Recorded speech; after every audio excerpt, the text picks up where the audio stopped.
পাচারকারী সেই পাচারকারী এক ভিখারি রূপে ছিল, সেটা আপনারা জানেন। আর সেই পাচারকারীকে লতাশিল পুলিশে যখন ধরে, তারপর 3 দিনের পুলিশ রিমান্ডে নেওয়া হয়, পুলিশ হেফাজতে নেওয়া হয়।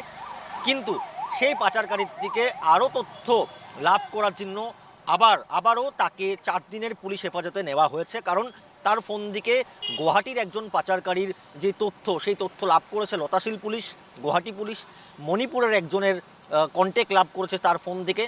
কিন্তু পুলিশ যখন দিকে তার ফোন থেকে সেই কন্ট্যাক্টগুলো লাভ করেছে, আর এই খবর যখন তাদের কাছে চলে গেছে যে সে এখন পুলিশের জালে, তারপর দিকেই তাদের কিন্তু ফোন সুইচ অফ।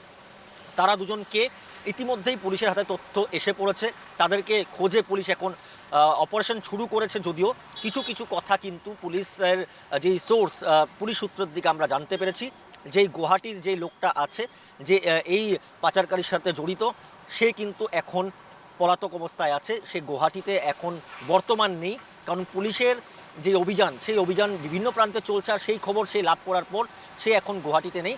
মণিপুরের যে লোকটার সাথে মিয়ানমারের যে কন্ট্যাক্টটা আছে, সেই লোকটাকেও কিন্তু এখন খুঁজে পাওয়া যাচ্ছে না। অর্থাৎ যে একটা বড় র্যাকেট গুয়াহাটি পুলিশ যে সেই র্যাকেটটাকে যে ধরেছে বা যে পাচারকারী তাকে ধরেছে, তার দিকে আরও বহু তথ্য লাভ করার জন্য তাকে আবার তাকে 4 দিনের পুলিশ হেফাজতে নিয়েছে। ইতিমধ্যেই সেই লোকটা কিন্তু লতাশিল থানায় তাকে রাখা হয়েছে, তাকে সেখানেই জিজ্ঞাসাবাদ করা হচ্ছে, ইন্টারোগেশন করা হচ্ছে। কিন্তু সবচেয়ে বড় কথা, পুলিশ সূত্রের দিকে আমরা জানা মতে সে কিন্তু পুলিশকে কোনো কথা বলতে রাজি নয়। সে কিন্তু কোনো কথাই পুলিশকে বলছে না।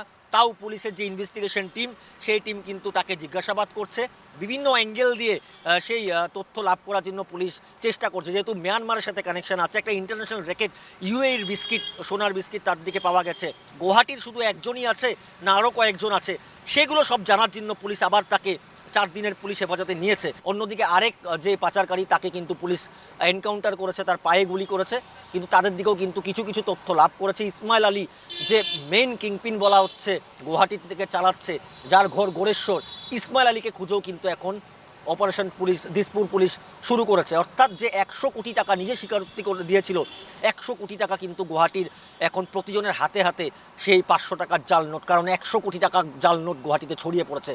এখন আমি আবার বলবো যে সবাইকে সাবধান হতে, 500 টাকার নোট নেওয়ার আগে 10 বার চিন্তা করতে, 10 বার ভালো মতন দেখে সেই 500 টাকার নোট নিতে হবে। কারণ এখনও পর্যন্ত কিন্তু পুলিশ সেই যে মেইন মাস্টার মাইন্ড, তাকে কিন্তু এখনও ধরতে পারেনি।